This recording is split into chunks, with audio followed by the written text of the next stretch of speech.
दोस्तों, जब हम कोई प्लॉट खरीदते हैं या ज़मीन खरीदते हैं और जब उसकी रजिस्ट्री कराने के लिए हम तहसील में जाते हैं, तो रजिस्ट्री कराने का हमें दो तरह का शुल्क देना होता है।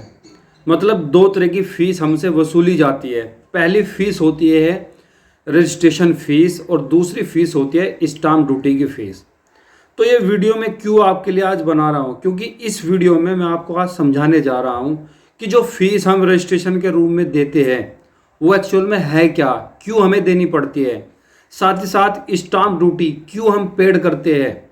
और इम्पोर्टेंट बात यह है कि स्टाम्प ड्यूटी और रजिस्ट्रेशन की फ़ीस कैसे कैलकुलेट की जाती है, कैसे उनका निर्धारण होता है, कैसे वो निर्धारित की जाती है, और रजिस्ट्री के दौरान आपके पास कौन कौन से डॉक्यूमेंट्स होने चाहिए जिसके बिना आप रजिस्ट्री नहीं करा सकते।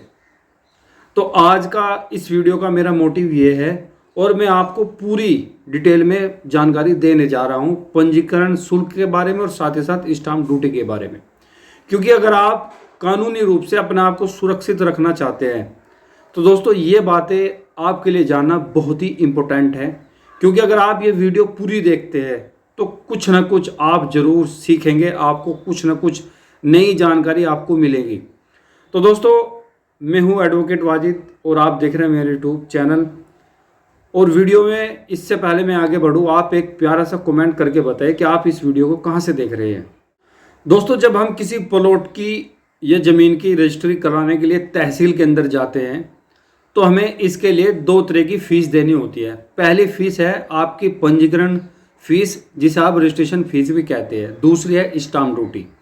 तो सबसे पहले मैं बात करता हूँ रजिस्ट्रेशन फ़ीस के बारे में कि हमसे क्यों ली जाती है और इसका मतलब क्या है। देखिए दोस्तों, जब आप किसी से कोई प्लॉट खरीदते हैं या ज़मीन खरीदते हैं तो उसका मालिकाना हक लेने के लिए, उसकी ओनरशिप लेने के लिए आपने वो रजिस्ट्री को क्या है, रजिस्टर्ड कराना होता है, मतलब रिकॉर्ड में चढ़वाना होता है। और वो जो फीस आपसे ली जाती है वो फीस उस रजिस्ट्री को रिकॉर्ड में चढ़ाने के लिए ली जाती है, मतलब एक प्रोसेस की फ़ीस है। अब ये कितने परसेंट होते हैं इसके बारे में मैं आगे आपको बताऊंगा। दूसरी बात स्टाम्प ड्यूटी की। स्टाम्प ड्यूटी है क्या? देखिए, स्टाम्प ड्यूटी एक तरह का क्या है, एक टैक्स होता है जो हमें क्या है, सरकार को देना पड़ता है। रिवेन्यू डिपार्टमेंट को हमें क्या है, वो टैक्स पेड करना होता है। अब इम्पोर्टेंट बात यह है कि इसका कैलकुलेशन, इसको हम कैसे कैलकुलेट करते हैं, कैसे हम निर्धारित करते हैं कि इतने परसेंट रजिस्ट्रेशन फीस जाएगी या इतने परसेंट क्या है, स्टाम्प ड्यूटी जाएगी। देखिए, हर प्लॉट का, हर ज़मीन का एक सर्किल रेट होता है और उस सर्किल रेट के बेसिस पे ही क्या है, हम स्टाम्प ड्यूटी को कैलकुलेट करते हैं। मिसाल के तौर पे अगर कोई 50 लाख रुपए का एक प्लॉट है, 50 लाख रुपए का एक प्लॉट है और आपने उस 50 लाख रुपए के प्लॉट को रजिस्टर्ड करना है तहसीलदार के अंदर, सब रजिस्ट्रार ऑफिस में जाके, तो दोस्तों आपने उसका 1% फीस आपको देनी पड़ेगी। मतलब अगर 50 लाख रुपए का प्लॉट है तो उसका 1% यानी कि 50,000 रुपये आपने क्या है, सरकार को पेड करना पड़ेगा। अगर आप अपने डॉक्यूमेंट्स, अपनी रजिस्ट्री को ऑनलाइन चढ़वाना चाहते हैं, रिकॉर्ड में चढ़वाना चाहते हैं, उसको रजिस्टर्ड करवाना चाहते हैं, तो वो प्रक्रिया जो होगी ना, उसकी जो प्रोसेसिंग होती है, ये उसकी फ़ीस होती है, रजिस्ट्रेशन फ़ीस।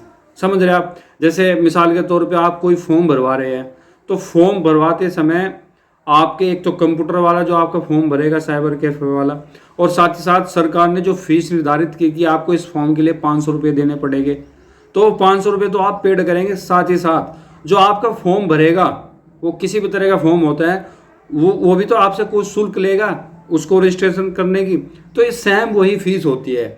मतलब आपके डॉक्यूमेंट्स को ऑनलाइन चढ़ाने के लिए, उसको रिकॉर्ड में दर्ज करने के लिए सरकार आपसे एक फ़ीस लेती है, वही हमारी क्या होती है, रजिस्ट्रेशन फ़ीस होती है, जो 1% हमें देने होती है।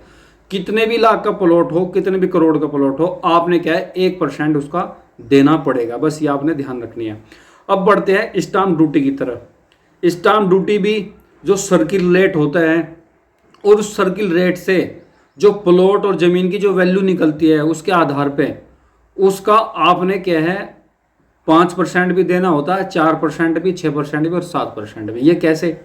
देखिए, अगर आप ग्रामीण क्षेत्र से बिलोंग करते हैं, आप ग्रामीण क्षेत्र से आते हैं और आप अपनी ज़मीन के प्लॉट की रजिस्ट्री महिला के नाम कराना चाहते हैं, तो स्टाम्प ड्यूटी आपने टोटल वैल्यू का 4% आपको पेड करना पड़ेगा। कितना?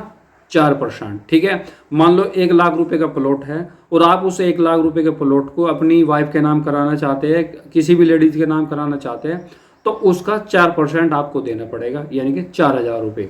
सेम अगर वही रजिस्ट्री आप किसी आदमी के नाम कराना चाहते हैं, मतलब जेंट्स के, तो आपने 1% ज़्यादा देना पड़ेगा, यानी कि 5% आपको देना पड़ेगा, 5,000 रुपये। सेम यही बात अगर आप उसमें चले जाते हैं शहरी क्षेत्र में, या अर्धनगरीय है, वो शहर नहीं है, कस्बा है, तो वहाँ क्या है, ये परसेंटेज बढ़ जाती है। महिला के नाम 6% हो जाती है और आदमी के नाम वही 7% हो जाती है। यानी कि कुल मिला के आप बेसिकली ऐसा समझ लीजिए, जो सर्किल रेट होगा उससे क्या है, ज़मीन की वैल्यू निकलेगी, और वो जो टोटल वैल्यू आएगी उसका 5%, 6%, 7%, 6% आपने क्या है, स्टाम्प ड्यूटी के रूप में पेड करना पड़ेगा। रजिस्ट्रेशन फीस के बारे में मैंने आपको बताया। रजिस्ट्रेशन फीस प्लॉट की या ज़मीन की जितनी वैल्यू निकलेगी, 1% आपको उसको क्या है, रजिस्ट्रेशन के रूप में आपने पेड करना पड़ता है। ठीक है।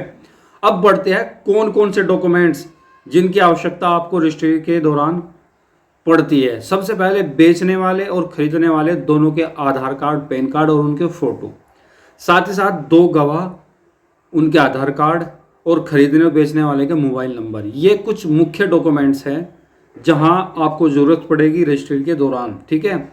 साथ ही साथ जिस प्लॉट को आप बेच रहे हैं उसके भी डॉक्यूमेंट्स वहाँ चाहिए, या जिस ज़मीन को आप बेच रहे हैं उसके भी डॉक्यूमेंट्स वहाँ चाहिए। अब सवाल ये है कि सर ये रजिस्ट्रेशन फीस, स्टाम्प ड्यूटी कौन देगा, खरीदने वाला या बेचने वाला?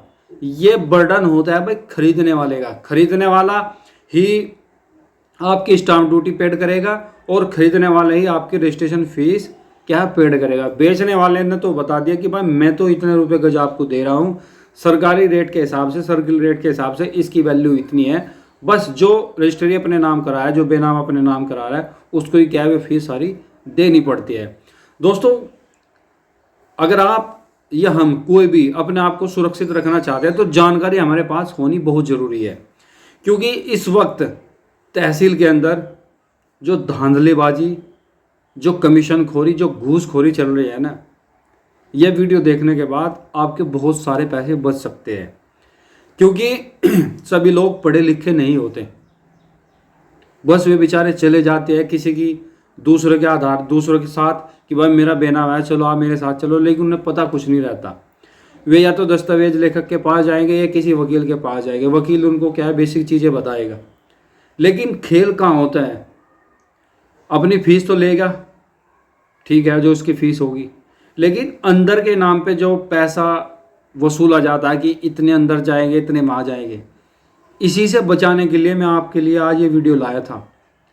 आपने बेसिक ध्यान रखना है कि 1% रजिस्ट्रेशन फीस आएगी, और जो स्टाम्प ड्यूटी होती है वो आपकी लोकेशन के ऊपर डिपेंड करता है कि आप गांव से आते हैं, शहर से आते हैं। ठीक है। शहर में हो आप तो महिला के नाम 6%, आदमी के नाम 7%, गांव में है तो महिला के नाम 4% और आदमी के नाम 5% का शुल्क जाता है। अब जहाँ पे स्टाम्प निकलता है, जहाँ पे आप स्टाम्प निकलवाएंगे, मान लीजिए 1 लाख रुपए का स्टाम्प निकला, तो 1 लाख रुपए तो आपने वो पेड करने पड़ेंगे। उसका 500, 400, 1000 रुपये तक ले लेते हैं जो स्टाम्प निकालते हैं, वो शुल्क आपने देना पड़ेगा। इसके अलावा आपने ऑफिस में अंदर कोई पैसा नहीं देना, क्योंकि अगर वे आपसे पैसा मांगते हैं एक्स्ट्रा तो वो गलत है, आपने वो पेड नहीं करना। आप रजिस्ट्रेशन फीस दे चुके हैं, आप स्टाम्प ड्यूटी दे चुके हैं, आप वकील की फ़ीस दे चुके हैं, तो फिर आप इसके अलावा कोई भी शुल्क आपको नहीं देना होता है। जो फ़ोटो कॉपी में या फ़ोटो बनवाने में जो पैसा लगता है वो तो अलग होता है, ठीक है, वो मैं आप इसमें इंक्लूड नहीं कर रहा हूँ। तो बेसिक चीज़ें आप ये ध्यान रखें कि रजिस्ट्रेशन फ़ीस 1% जाती है टोटल वैल्यू के आधार पे।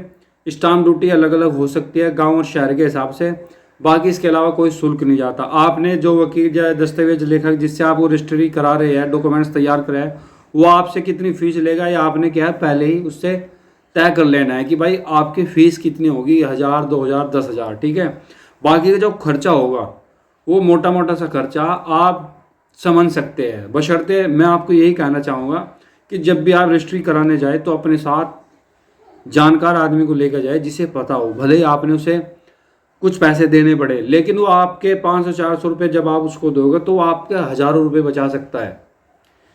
अदरवाइज एक सीधे साधे आदमी को, अनपढ़ आदमी को आदमी कैसे भी क्या है बेवकूफ़ बना देता है। आप नहीं समझ सकते इस चीज़ों को।